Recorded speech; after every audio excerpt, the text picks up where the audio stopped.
Right.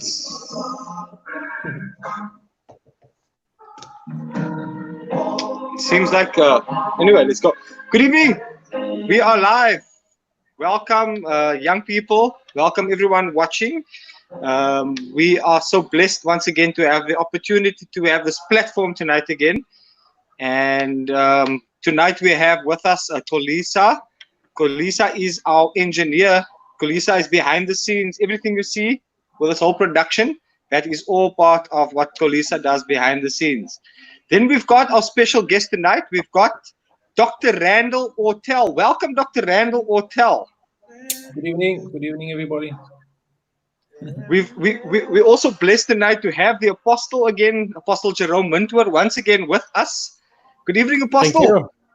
Good to be here, Sherwin. Thank you so much. Welcome once more, Apostle. Good evening, Paul. We've got another special guest tonight. Paul will be co-hosting with me tonight. So we've got Pearl Tom from Motherwell Congregation. Good evening, Pearl.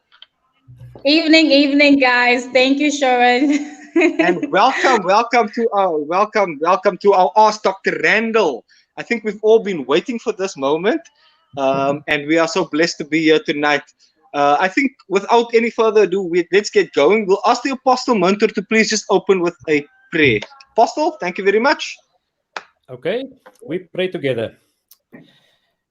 Almighty God, loving Father, we are very thankful that we can come before you as your children. And as this day also now draw to its close, we reflect, dear Father, upon your grace, all our experiences throughout the day, the special word we received yesterday, also the forgiveness of sins, and our preparation for the return of your dear Son. And as we continue, dear Father, we occupy ourselves, waiting patiently for the return of your dear Son. And while we wait, we attend to all that which is needful and necessary, our natural tasks and responsibilities, but also so spiritually. And here in this special forum that we have, our young people, our special guests, the many experiences that we will encounter here tonight, and especially, dear Father, in this moment of prayer, that we can place before you all those, especially in this difficult time, those who are affected, those who are infected, those who have lost loved ones, those who are lonely. And dear Father, for all of us to have the blessed assurance that we unite in prayer. And out of our prayer, we give praise and glory unto you, acknowledging you as our great God and our loving Father. So be with us and grant the activating power and the might of the Holy Spirit, and bless us under the prayers of our bearers of blessing. And dear Father, give the assurance also unto each and every one of all our brothers and sisters, and those who are tuned in, that each and every one, dear Father, may be filled with the blessed knowledge. You, O Father, are in control of everything, and we leave everything into your care. All this we pray now in Jesus' name. Amen. Amen. Thank you, Apostle. Thank you for that wonderful prayer. And I see on the comment section there that everybody stands in agreement there. There's some that are agreeing with us and saying Amen. Thank you very much, Apostle, for that wonderful prayer. Apostle, we got to learn, I think just yesterday, that you are, in fact, the coordinator for the COVID group for our church. Is that correct? Yeah, that's correct, Sherwin, for sure. You learn lots of things these days. So that falls in line with everything that we're discussing tonight. So I think we'll just give you an opportunity, Apostle. I think you've prepared something for us just to share that with us, Apostle. So I'll hand straight over back to you, Apostle. Thank you very much. Thank you. Just in short, Sherwin, we started the COVID-19 committee at the side of our district apostle as to looking into this pandemic, which is novel, which is new, so many experiences, and we don't know what to expect even as we speak going forward. So there are many learnings, and there are many questions, there are many concerns. And of course, at one time, we attended faithfully the divine services, and we stopped going to the divine services. And here we are now in lockdown, and we also now looking forward into the future, anticipating a return to church. So when we go back to church, then of course we developed a return to church guideline, which was released on Friday. and it was posted and emailed to all our members. So it is available for all our members, all the rectors, and of course in the congregations. We've also appointed COVID-19 compliance coordinators at congregation level, at district level, and also at apostle area level. And what I can add also is that all our apostle area COVID-19 compliance coordinators, they gave an overview presentation to all the rectors and to all our coordinators. So maybe just a snapshot as to what the Return to Church Guide entails is that maybe in the first topic or the first chapter, we talk about preparing our places of worship. So bring our rectors up to speed, our members and everybody else. We see so much on the news and we read so much as far as the virus is concerned. And we also have a section as to how the virus is spreading. Then we have some guiding principles that we need to adhere to, certain roles and responsibilities, the task of the rector, the task of the COVID-19 coordinator, and we will have various teams. It's called the multidisciplinary team that will stand at the side of the rector just to make sure that we are compliant in the congregation. So there are certain protocols and certain practices that we need to adhere to at our various congregations. So that entails, from the risk assessment to the entry or the entrance protocols, PPE, when we prepare the buildings and so on, all that must be in place, physical distancing, hand hygiene, high-risk individuals, etc. And then, of course, more specific would be then the management of COVID-19 incidents. As a rector, you might hear about a member who has been infected, a member was tested positive, the member maybe attended the divine service, the member wants to attend the divine service, and so there would be some protocols as well as how to manage that particular situation.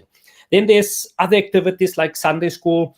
At the moment, we do home-based Sunday school. And then, of course, on the part of music, you can well imagine when you go to a funeral service now, you must wear your mask. What is the protocol as far as singing is concerned?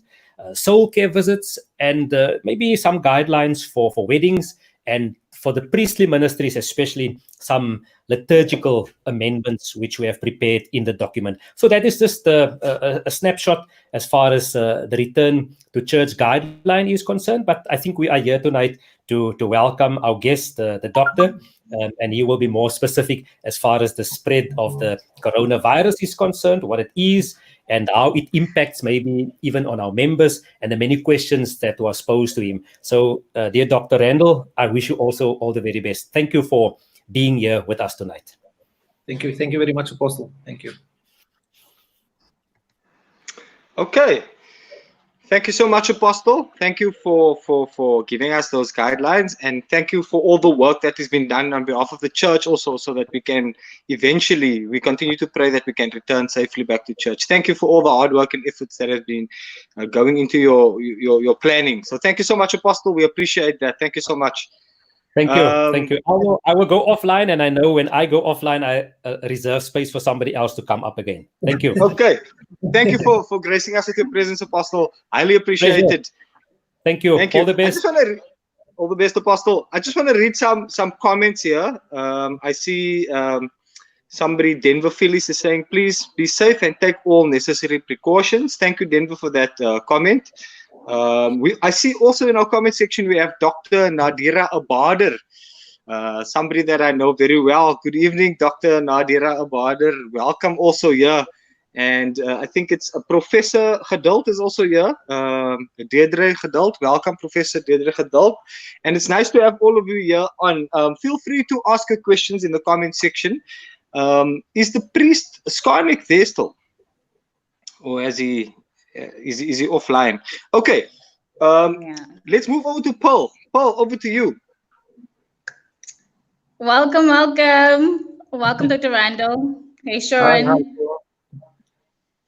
How are you, Dr. Randal? No, I'm very good, Paul. Thank you. How are you? I'm doing very well, thank you. Well, Dr. Randal, I just have a couple of questions, personal questions to pose to you. And the first one is, I'd like you to tell us exactly, what did you want to become before you became a doctor? Oh wow! Now we're going back to history again. Yeah, I actually wanted to work to be a garbage collector. You know, I thought it was quite fun. Those guys hanging at the back of the truck. You know, it looked like a kind of interesting job. So that was my dream job, I suppose. So that's what I wanted to become. It's so weird, but I totally understand. I suppose it is. It very much is. Now, Dr. Randall, please tell us, what is your secret to success? Sure, there's so many things. I mean, number one is a good and solid prayer life. I think a good solid spiritual life also plays a very important role, especially when you're in the medical field. I think you need to have a balanced life there. And what else is important is obviously being obedient. Our parents, you know, and our ministers, they're not always as well educated maybe as what we are, but they do have wisdom, and they do have understanding about life. And I think that's what we need to take along. And then most importantly, I want to emphasize you need to work hard, and that is in capital letters. So nothing in life that is worth it comes easy. So it takes a lot of effort, takes a lot of energy, and one obviously loses out somewhere along the line on some other activities.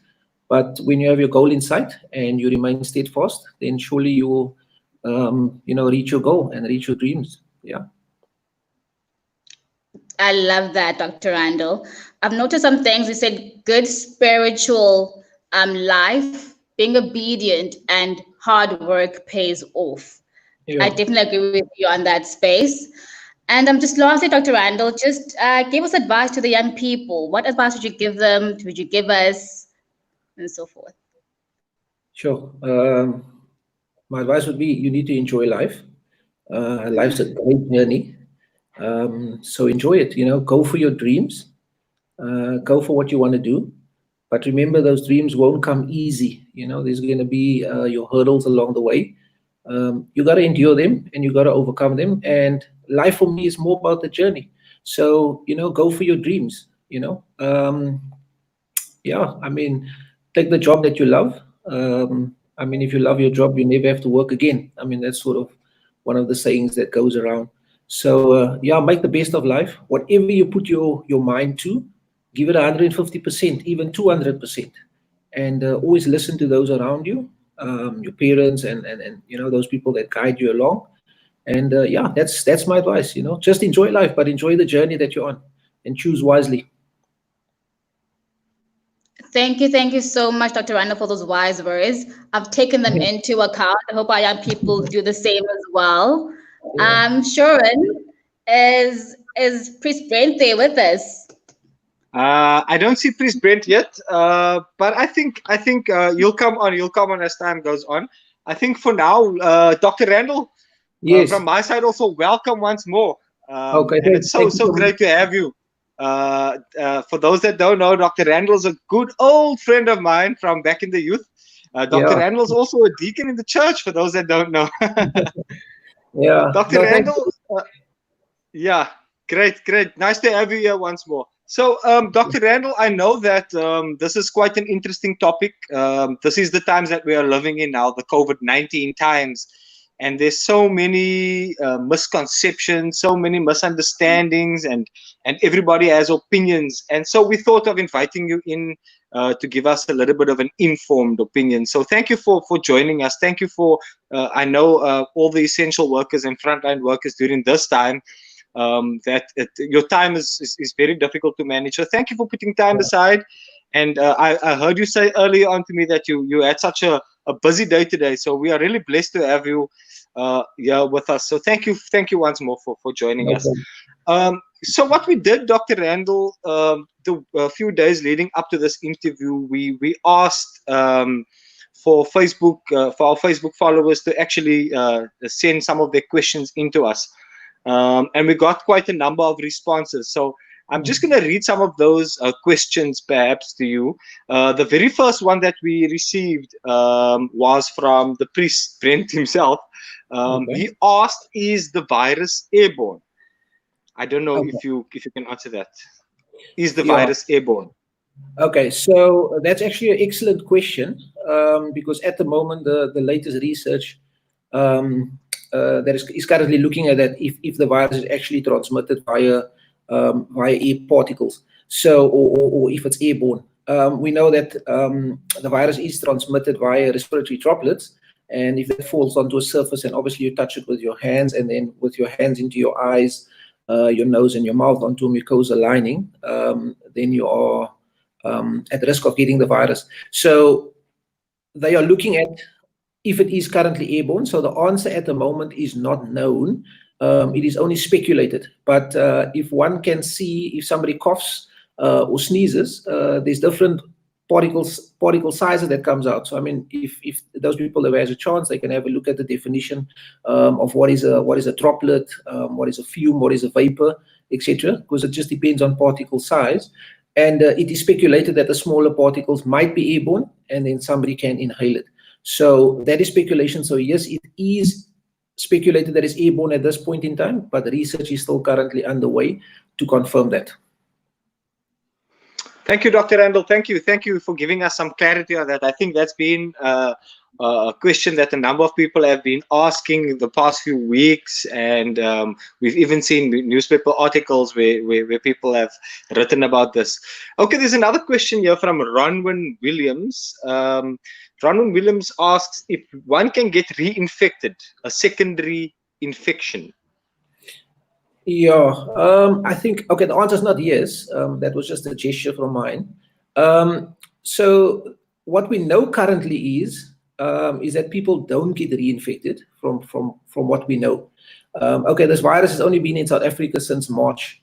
So you can see it's 4 months down the line. And I'm actually happy that the apostle mentioned that this is a new virus. So novel means new. And a lot of research is still underway. From my knowledge and to date from what I've read, no one has ever been reinfected sort of in South Africa from what we know. The second part, so no, you can't get it again for now. Okay, so that's current, and things might change as we know in the medical industry. The second question is secondary infection. So there's two parts to that. So I'm not too sure if I gather correctly, but if somebody has COVID, can they have something else? Like maybe a bacterial infection. I suppose one can, because as doctors we are trained not to see a patient with blinkers on. You've got to look at all sorts of possibilities.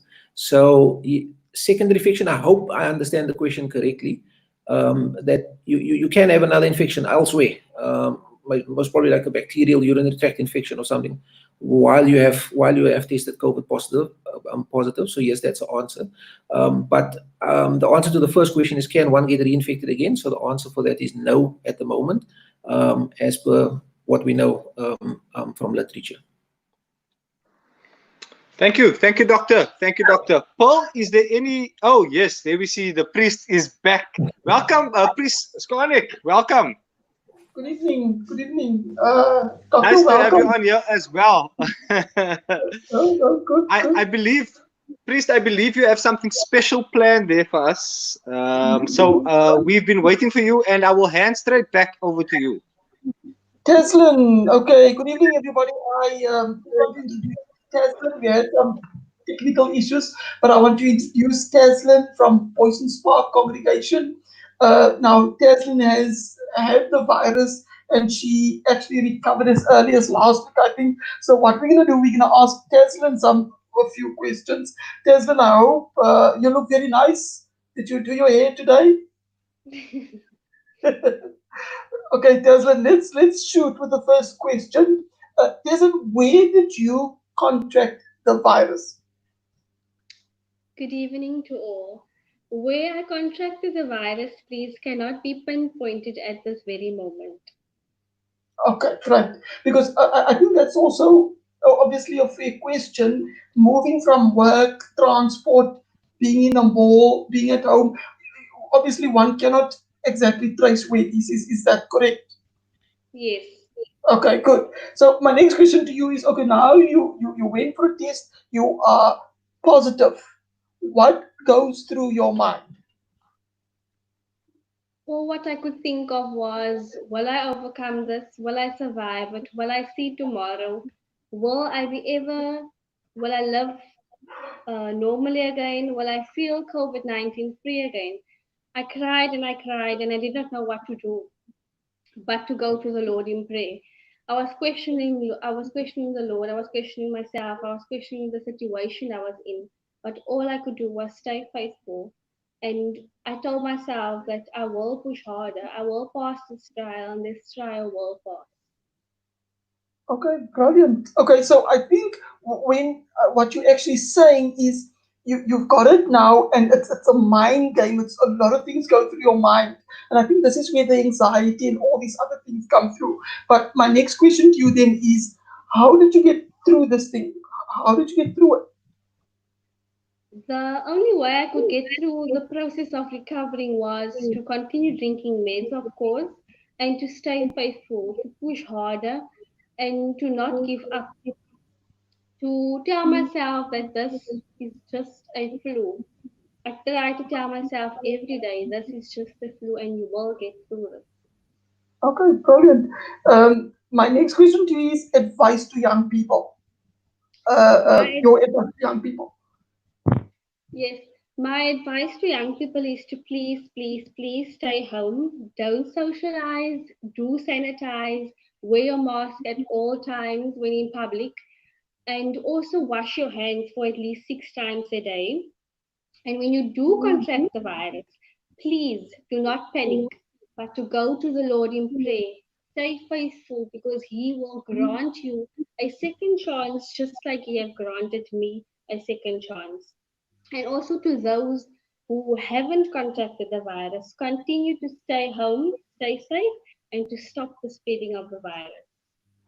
Okay, great stuff. Now, I suppose my last question to you is, and I think it's very important, family support. How is that in all of this? How does the family support you? What did they do?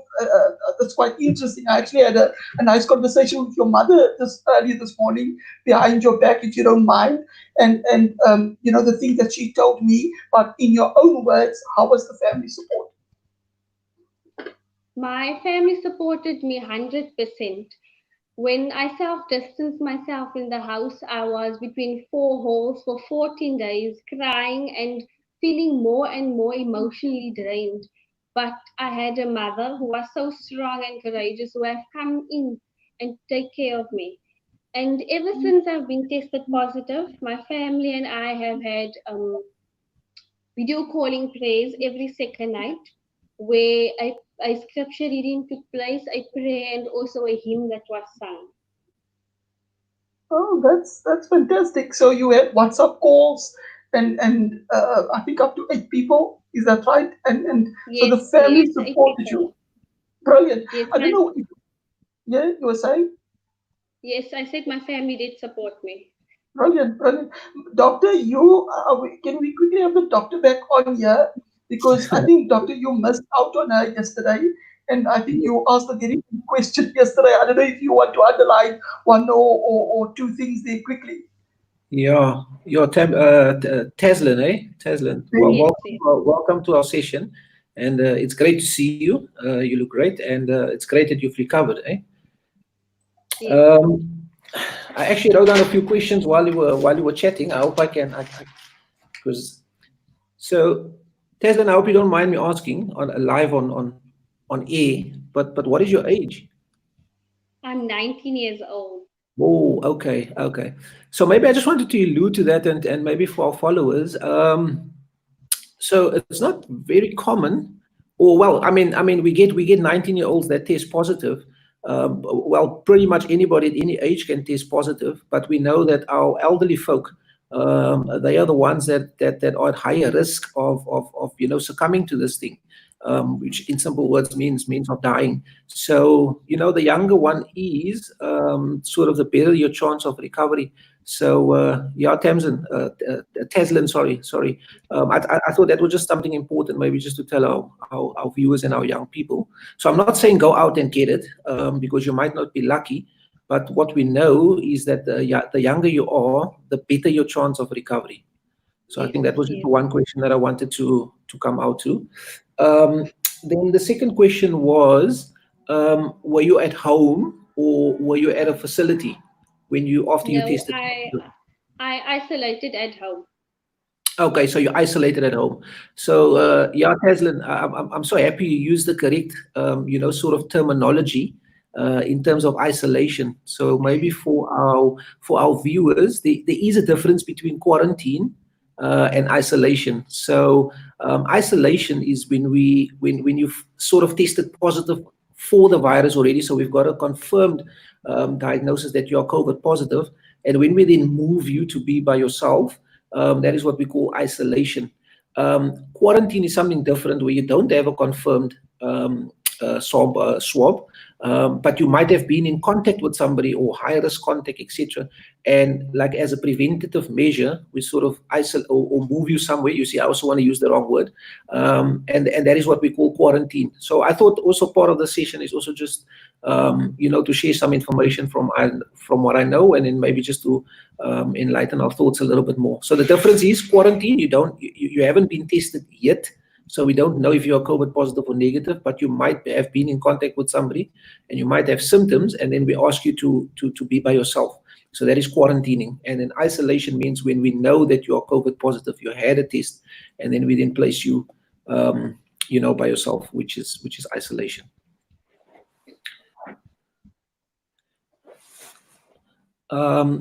Yeah, sure. Tamsin, I think they're giving me such a lot of airtime here, so I probably have to probe you, or you have to probe me.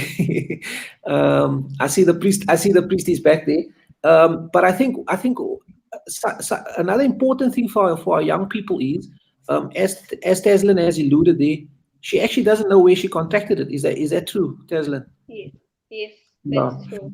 So I think for our young people, it's really difficult to pinpoint where one really gets it. I mean, it's the odd occasion where you really say, like, I've got it from this person.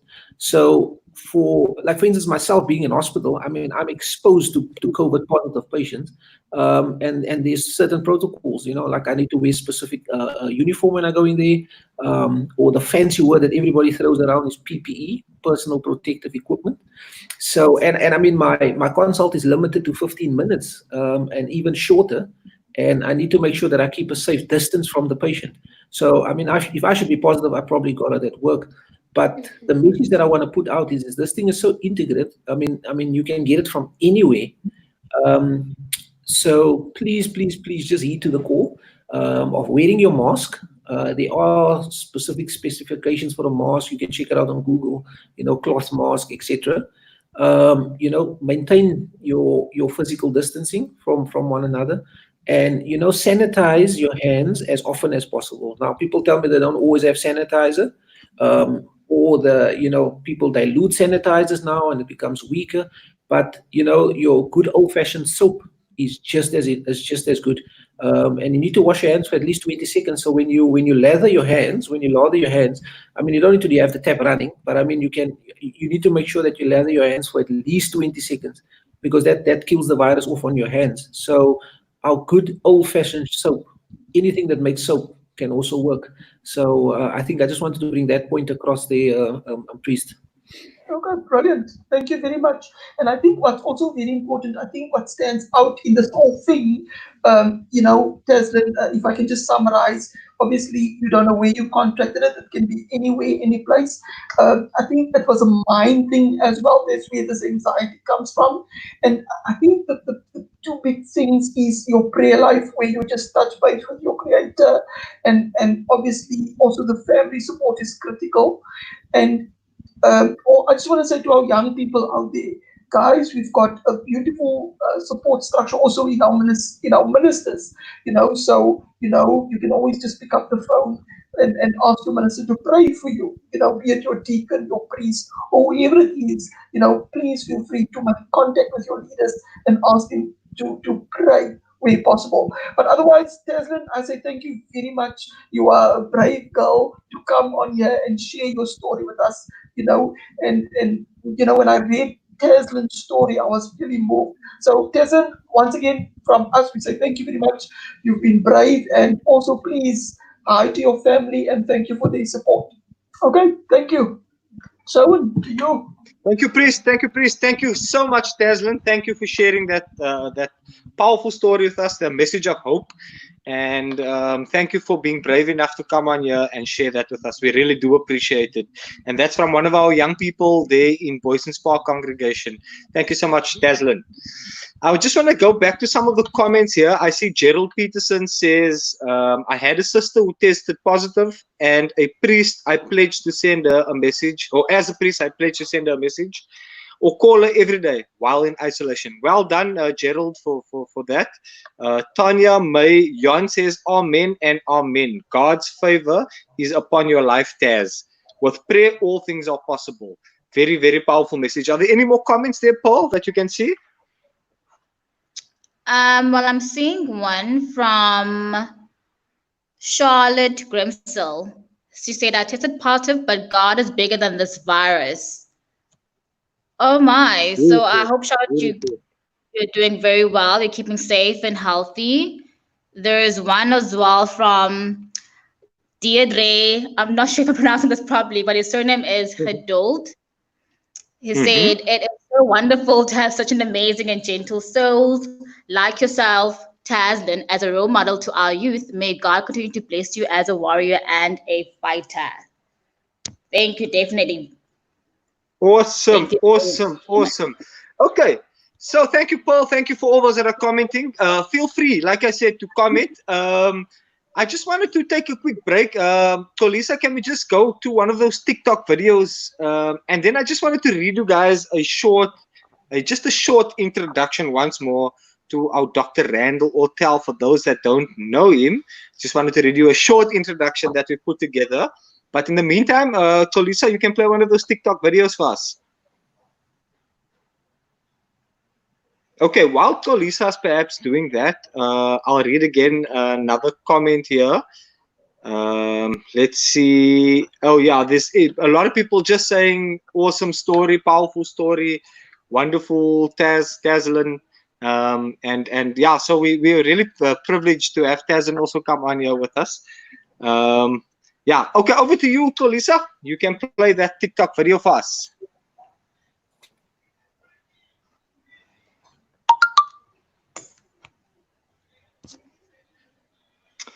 And guys, don't forget, while we're waiting, don't forget to also like, share, and follow our YouTube account, follow our Facebook page, follow our Instagram account.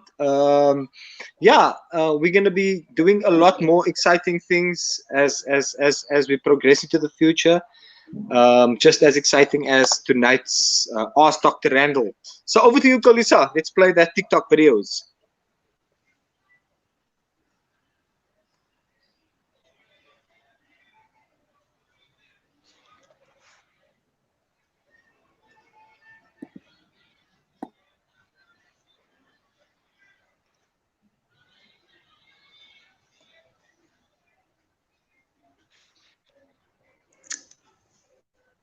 Okay, it seems like we have a connection issue there. it seems like we're connecting. Okay, do you have that right, Kolisa? Okay, that's fine. We'll go back to the TikTok videos a little bit later. So we have Dr. Randal back. Dr. Randal, welcome back. Thank you for also sharing with Taslim there and sharing some information with us. I'm sure it was great to have a COVID survivor also on here, and there are many out there that have survived this this virus, and so we continue to pray for those also affected by the virus, and let's take the necessary precautions. But I just wanted to introduce you once more to Dr. Randal and give a short little bit of a history into Dr. Randal. Grew up in a place called Manenberg in Cape Town. I'm sure a lot of you know this place, Manenberg in Cape Town. Manenberg is a gang-stricken community on the Cape Flats. And yeah, growing up, Dr. Randal spoke earlier on about wanting to be a garbage collector, or at times, I believe, a taxi driver as well. Dr. Randal, is that correct? Well, I actually drove in my spare time when I was a student to generate some income.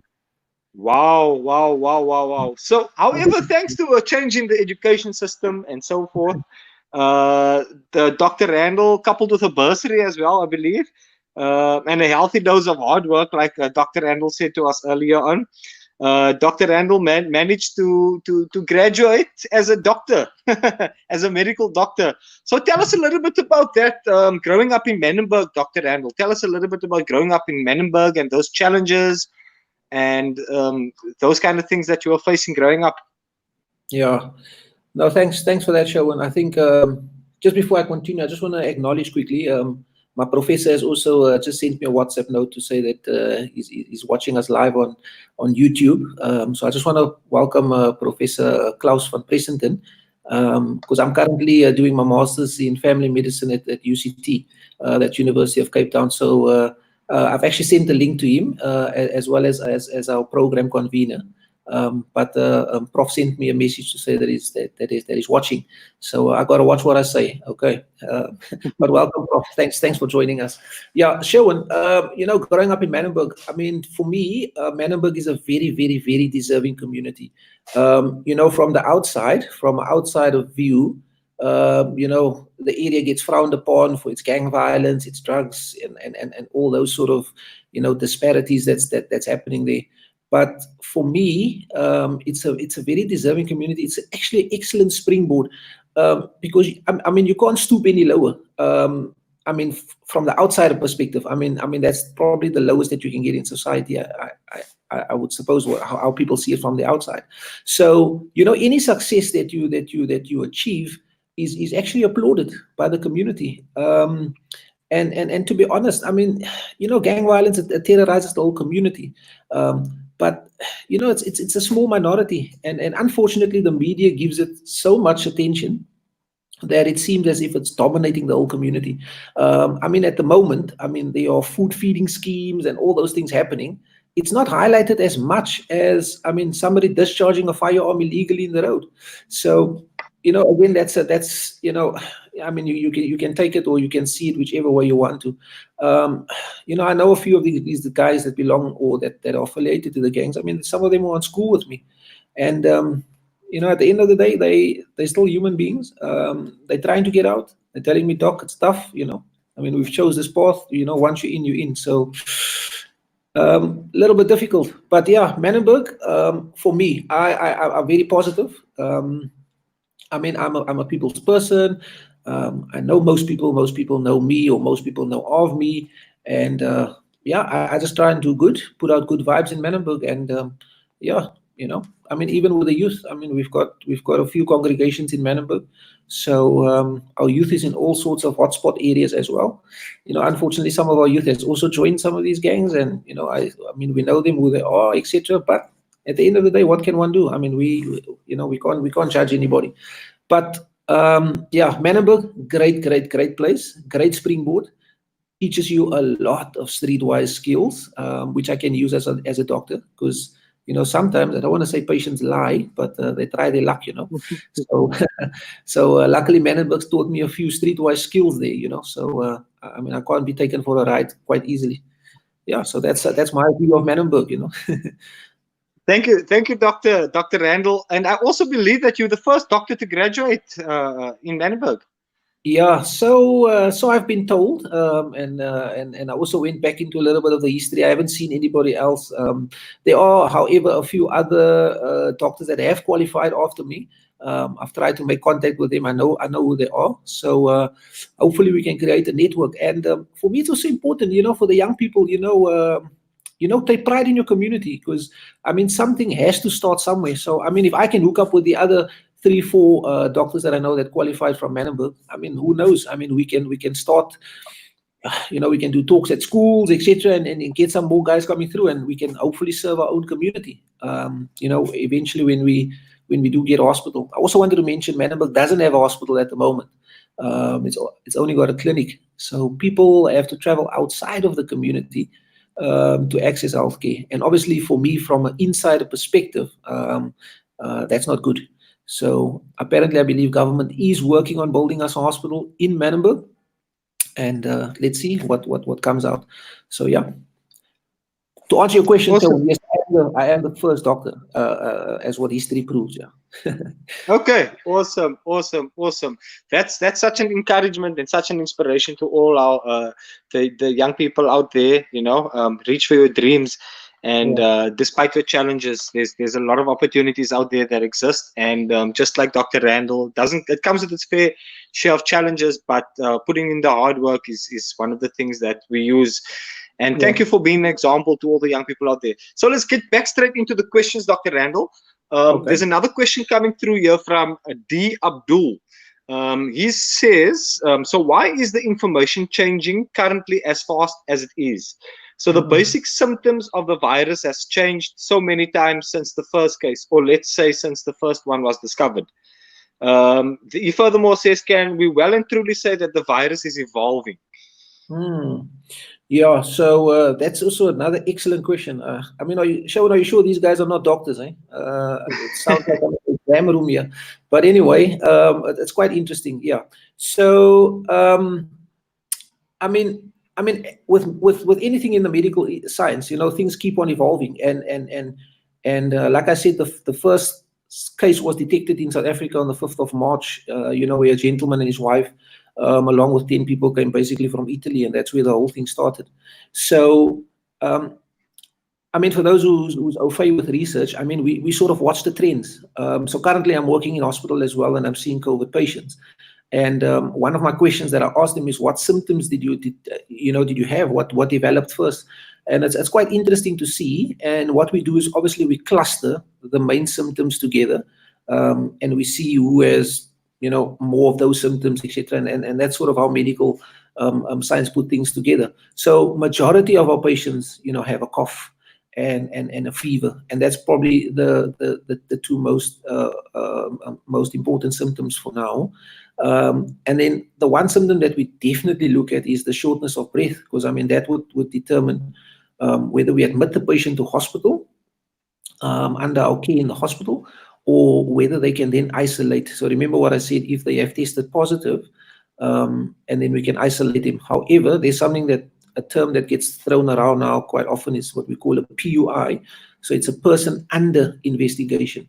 So that person has symptoms of COVID, but we are still waiting on the test results. So to answer that question, yes, symptoms are evolving because we are seeing how patients are presenting. And again, I mean, things might change, in different countries, but for now we are seeing that, the symptoms are changing because of what we see in our community or our country or our population. So that is why it's changing, and that is why we say stay up to date all the time, with the latest research. There are a few websites. So obviously, you've got the National Department of Health website, which people can Google quite easily. For us in Cape Town, we use the Western Cape guidelines, but for you guys in the Eastern Cape, I'm sure there are Eastern Cape guidelines. And then there's like the World Health Organization, etc. So yeah, so look at those things, but that's an excellent question, and one needs to stay abreast of the changes, and that is just how integrated the medical fraternity is, because I mean we can study something today, tomorrow it changes, so one needs to stay abreast. Thank you, Dr. Randall. I'll just take some more comments here. I see the priest Denzel Blighnout from Galvandale congregation says, God is faithful and his mercies endure forever. What a beautiful comment there from the priest. We've also got a comment here, or a question rather, for you, Dr. Randall, from Deirdre Geduld. Deirdre Geduld says, shown so many survivors and specialists allude to the emotional and mental wellness of people tested positive. My question is for Dr. Ortel. How do we go about sensitizing our matriculants on mental health during these pandemics? Yeah, so that's another excellent question, Prof, and thanks for that. So Shaun, for me, it's basically just talking about this thing. It's speaking the language that people know.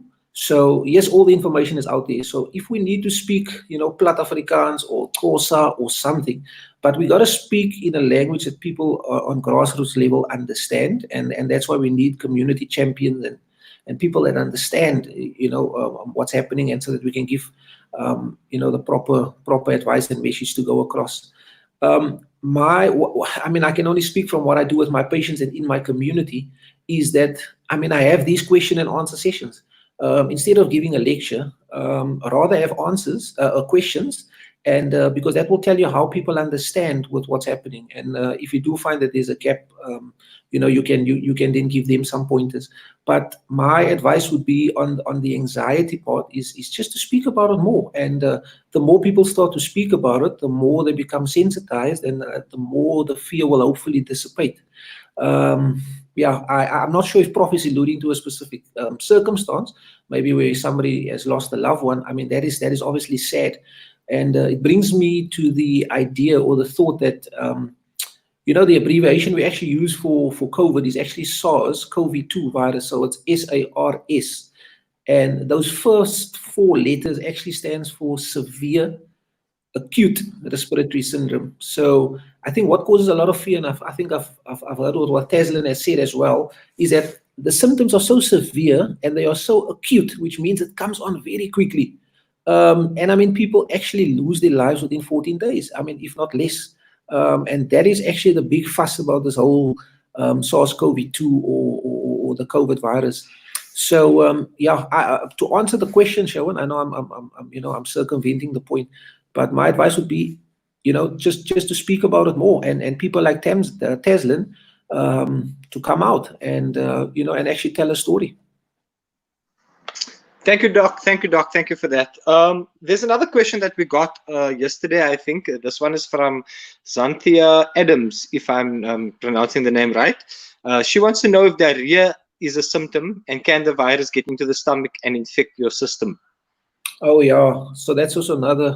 I don't want to sound like what the English teachers would probably say, using cliches all the time. But these are good questions. So I think her name is Anthea. So what we have seen is that patients do present with diarrhea, and yes, it can infect, in simple terms, your stomach, but it's actually maybe your small intestine, because that's where you get your gastro sort of enteritis from. Is when your small bowel is sort of affected with the virus, and it's more irritable, and then you can have diarrhea or vomiting. I mean, we've also seen vomiting. So yeah, diarrhea is definitely now a symptom of COVID. Okay, thank you, Doctor. I know I'm bombarding you with questions. I'm just trying to fill as much questions as possible. There's 2 questions that I'm going to combine here. The first one is from Phoenix Franklin, and the second one is from Clint Rusford. Phoenix wants to know if there are lasting effects or permanent damage after someone has recovered from the virus. And then Clint, I think you can start with this one. He wants us to explain the term asymptomatic as well as the implications thereof. So I think we can start with that, and then we'll go to Phoenix's question now. Okay, cool. So asymptomatic it's sort of like a medical term. So if we just take away the A in front, so symptomatic means that the patient has symptoms. So symptoms is something that is like the cough and shortness of breath. Is anything that the patient comes and tells the doctor or the healthcare provider, doc, I'm feeling this, or I'm feeling that, etc. That is what we call symptoms. So if you should have be suspected of COVID, I mean, you will probably come and say, I'm coughing, my body hurts, I'm feeling tired all the time, I just want to sleep, my chest hurts, etc. So that would be a symptom. So people that are asymptomatic, they don't have symptoms. Okay, so the A just means they don't have symptoms. So that is in a patient that has probably tested positive. I hope I'm having the correct context here. So that is a patient that has tested positive for COVID, but doesn't have any symptoms. Now, we all might recall, like when the whole COVID pandemic started, the minute you heard you were in contact with somebody, you went and tested. So that is the time that we found most of these asymptomatic patients. So patients that didn't have any symptoms at all, but they tested positive. So what are the implications of it? The implications are that those people that are asymptomatic, there's a suspicion that they can also transmit. So they are the carriers, and they can transmit. For instance, if they cough or sneeze or sing, or some respiratory droplet comes out and lands on a surface, and somebody else touches it, it's infected with COVID. So that's basically the implications, and that is why I want to actually emphasize again, tonight, whenever people ask me about COVID, I want to emphasize prevention. So it's important for us to wear our mask, sanitize and wash our hands quite regularly, maintain our physical distancing. And I almost want to say you can't trust anybody now. So everybody is a suspect until proven otherwise. So, we all see those funny videos and jokes that goes around on Facebook and social media of people that sneeze and then they get shot over by something, So everybody is a suspect until proven otherwise. So coming back to the terminology, asymptomatic is somebody that tested positive for COVID but never had any symptoms. So they are a carrier and there is still a risk of them transmitting. What was interesting, Show, when I was preparing for another presentation, and I actually read what the World Health Organization was saying on the 11th of July, is that they are welcoming more research into these things. So people that want to research as to how these asymptomatic patients actually transmit, and is there actually a dose quantity that you need in order to transmit and for the next person to actually contract the virus. So yeah, a lot of research happening, especially in our country, South Africa, but more so in the world as well, regarding COVID. Okay, and then Phoenix's question is, are there lasting effects or permanent damage after somebody has recovered from the virus? Yeah, so I because the virus is so new in South Africa, it's only a few months old. I sort of rely on international data as well and things that I've read. So there are lasting effects. Like for instance, I've seen 1 or 2 patients that they actually remain with this chronic cough. It's actually what we call a post-viral cough. The one patient that I'm currently seeing in our clinic and following up as one of our staff members, she's been coughing for the last 2 months. The cough is getting better, but not as rapidly as one would have wanted it to respond. So she's using all sorts of home remedies and that sort of thing to try and help the cough to dissipate. There are also some other things like you might have some ongoing muscle aches and pains maybe for a month or 2. So a lot of the symptoms might still remain with you, even though you're not infectious anymore for COVID or your initial 14-day period, and most of your symptoms as a result, you might have some longer lingering symptoms. And what we are saying is basically that you should just treat it as it arises. So if you have pain, you can take paracetamol. If you have a cough, you can sort of do a cough syrup. So the other interesting one that I've read, especially in the elderly, is that a more longer effect of COVID is sort of memory decline and sort of confusion. So I don't know. I haven't read any literature on that in South Africa at this point in time while I'm talking to you, but there are some effects. Sean, what I can do also is, like, after the presentation, I've got 1 or 2 slides, etc., that I can also forward to you that you can probably post. I don't think those things are copyright, but if I've missed something, then the young people can read up on that information. Thank you, Doc. Thank you, Doc. Paul, is there any other questions there or any comments in the comment section that you wanted to add there? Yes, there are. Just a quick thing for me personally, Doc. When you spoke about the asymptomatic individuals, well, I am one, so to say. I didn't get any symptoms whatsoever, but my partner did, very severe, landed in hospital as well. But now my issue is, how long should I wait till I leave the house? Is the usual 14 days? And if it's over, should I retest again so that I see that I'm clear of the virus, or what? Okay, so if I gather your question, your partner tested positive, which means you've got a contact. True.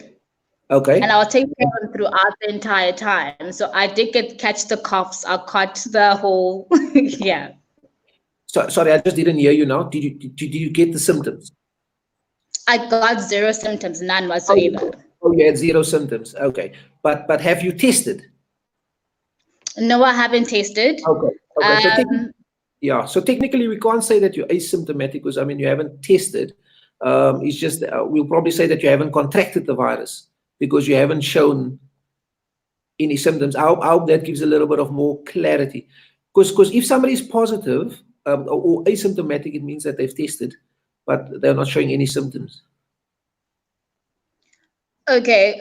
Even if I did catch any of the fluids and I'm still nothing, I do not fall under the category of asymptomatic. Yes, you don't. You don't. So I think that's also an important thing, Paul, because I mean, what our people shouldn't forget is that there's an incubation period. So from somebody transmitting the virus and from you contracting the virus, you still have your immune system.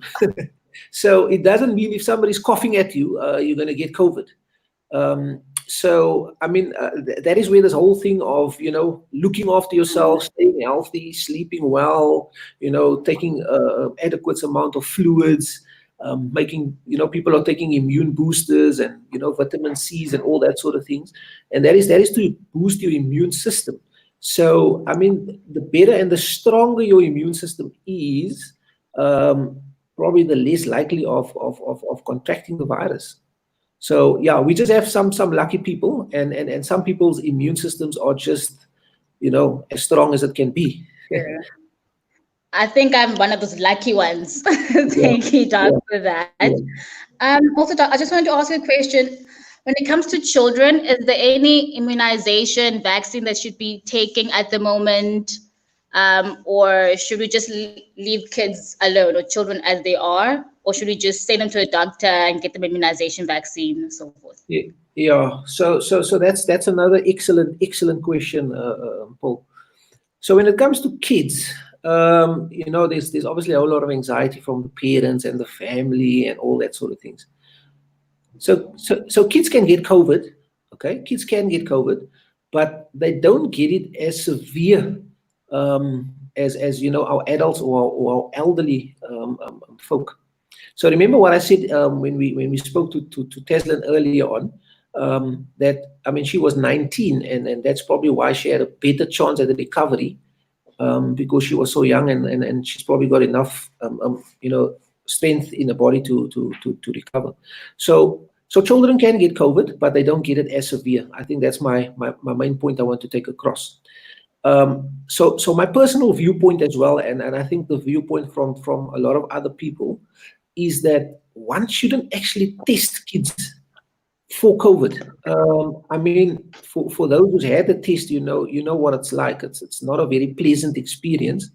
There's like a swab or a long earbud that basically gets pushed up your nose, to the back of your nasal cavity, and then turned there for a few times, and then comes out, and as it goes in, it has that sort of burning sensation.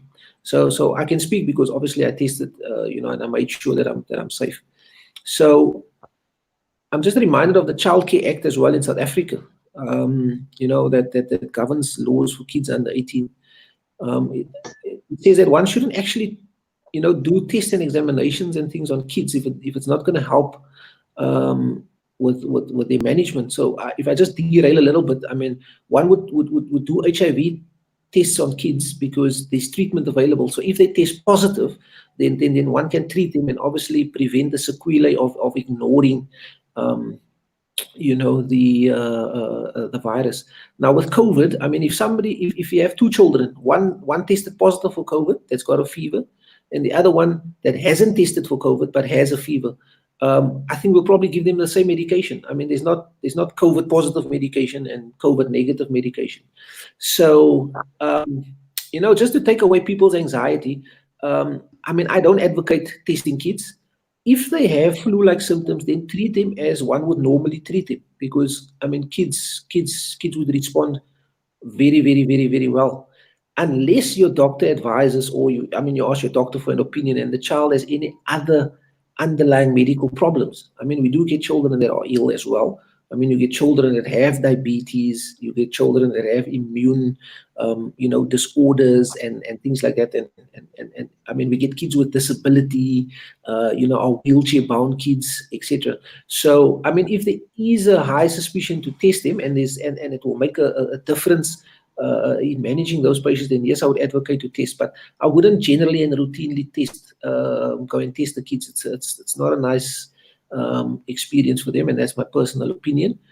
And the management doesn't change. So, I mean, we'll treat colds and flus or fever exactly the same with paracetamol or Panado as what we know, whether the child is COVID positive or COVID negative. There's also another article that I read while I was preparing for another interview. They say kids don't really transmit COVID. It was an article I read from the Netherlands. I should still interrogate it a little bit more, but from what I've read so far is that one can probably trust it. That kids don't transmit COVID as like adults do. Kids at what age, Dr. Randall? Should we say 5, 6 years old and under, or in terms of what is that, Paul? for testing? Oh, look, I mean, I would say anybody less than 18. I mean, the symptoms are clear cut.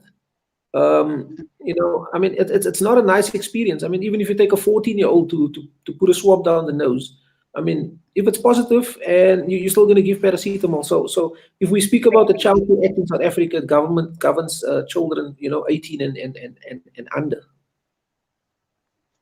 Noted, doctor. Thank you for that.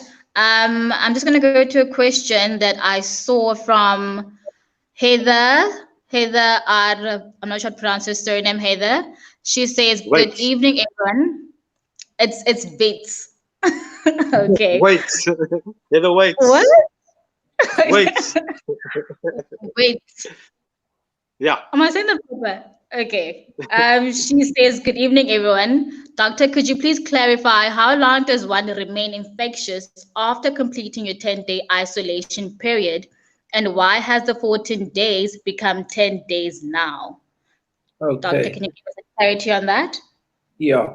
So I'm going to speak from my personal experience, from what I'm currently seeing in the clinic that I'm running at our hospital. So I must be honest. If I speak to those patients that has tested positive for COVID, a lot of their symptoms start going away by day 5, day 6, day 7. So we know that by day 7, day 8, most of their symptoms has resolved. The patients who takes longer to get better are the patients that they have other medical problems as well, such as HIV, diabetes. They might have had previous TB in the lungs, because you can also get TB elsewhere. So if we're talking about pulmonary TB, which is TB in the lungs, then we've got patients with underlying immune disorders like lupus disease. I mean, there are patients that's got chronic kidney disease, so they've got kidney issues. So those are the patients that tends to take a little bit longer to recover. And when I looked at the data this afternoon that I'm collecting, I mean, it comes out to around 10 days, So how long are you still infectious? From about 7 days onwards, as soon as you're not, sort of coughing and huffing and puffing away, and you can't really, get that respiratory droplets out, you're probably not that infectious anymore. And from what I've read is also that you get what we call viral shedding. So from about 7 days onwards, I mean, they don't really detect too much of the virus left in your symptoms, in your system. So why there's been changed from 14 days to 10 days? To be honest, I haven't really read too intensely on it, because I haven't really had a chance. But I'm only giving my opinion from what I've seen is probably what my other medical colleagues are seeing across the country, is that patients actually get better a lot sooner than the 14 days. So, I mean, one should also understand that, we do need people to work. I mean, unfortunately, we do need our nursing staff. We do need our essential workers. We do need everybody to work, especially during this pandemic, because, I mean, otherwise your colleagues will take the strain. So I think it's probably a decision that government has looked at, and seeing that people are actually recovering sooner, and which means we can then allow them to return back to work sooner. But I must underline, I know in our setting that people go for a fitness to work assessment before they are allowed back at work. I'm not sure if that is the standard at all workplaces, but surely people can get an opinion from their doctor if they are fit to work to go back, especially after the 10 days with the new regulation. So with us, our clients will definitely have a fitness to return to work assessment from day 10 onwards instead of day 14. And if we don't find any issues, then they can return to work safely. If we do find issues, then obviously we'll err towards the side of caution, and then maybe just ask them to wait a few more days. So my last opinion on that is I haven't read the regulations that well yet to give you an excellent overview, but I'm just giving you my expert opinion. Okay, thank you, Doctor. Sharon. Yeah, thank you, Paul. Thank you, Paul. Thank you so much. Thank you, Doctor, for answering those questions. We have a lot more coming in, and we would like to cover everything, but as you know, we quickly run out of time, and this has been very informative, very informative. I would actually want to say that perhaps we should have a follow-up session sometime soon, if you would allow us that opportunity, Doctor. Yes. We can perhaps do a follow-up session again. I see there's a lot of interest being generated, and perhaps by that time there would have been more medical discoveries and new information that has come across. So hopefully we can do it in the future again. I think I'm going to take one last question, and then we sort of wrap up tonight. But thanks to all that have been tuned in and that have also shared your opinion with us, that asked some questions, that engaged our comment section. Thank you so much. Doctor, we have a question here from Danes, if I'm not mistaken. Dane says, "Hi, doctor. With flu-like symptoms being very close to the early signs of COVID symptoms, many take precautions, treating themselves with flu and cold medication, which is generally something we would do. Is it advisable to treat mild symptoms with flu or cold medication continuously? In saying this, many are filled with anxiety and paranoid thoughts come with these actions." Yeah, so that's another good question, and yes, my answer to that is, and my professional opinion is, I mean, the cold and flu medication that we are using is to treat the symptoms. So let's, for instance, say we were in last year and there was no word of COVID around, then one would do that management. I mean, the only reason why COVID is creating so much anxiety at the moment is because, like I said, it's a sudden acute respiratory syndrome, so it kills people quite quickly. So you can use those medications. I mean, by all means. I mean, the mainstay of treatment that we normally prescribe patients as doctors is your paracetamols. It is your zinc and your vitamin C's. We advocate drink a lot of water. I mean, we also allow people now to sort of steam. I mean that's and there's a lot of. I suppose we know what steaming is. With the hot water, and some people put eucalyptus in there and Vicks, and some people prefer to cover their heads with a towel. It's entirely up to you. So yes, there's nothing wrong with using that medications. The one caution I do have is in that pain and flu medications and those things, there's something called ibuprofen, or brufens, like we want to put it, quite frankly. And brufens doesn't sit well, especially when you have these acute illnesses, because it affects the kidney quite quickly. So, I mean, we are erring towards the side of caution of not using brufen, especially in the acute setting, or when you start to become ill and you feel really horrible. You can rather just stick to the paracetamol, and then, as you need to escalate, you can speak to your doctor or your pharmacist. They are next step ups for pain, like Tramadol and those sort of things. I hope I'm not advertising for any pharmaceutical company, but our mainstay is paracetamols, and then people use med lemons and all that sort of things. So home remedies has really come to the fore, and people use a lot of things. I believe it's garlic and ginger and honey and lemon water and all sorts of things. there's no research on that for me or that I've personally read, but I would say go for it, because I mean the psychological part and the psychological part of healing is also part of your remedies and what you believe in. You know, like for instance, we believe in prayer. So if you believe that those remedies are helping you, go for it.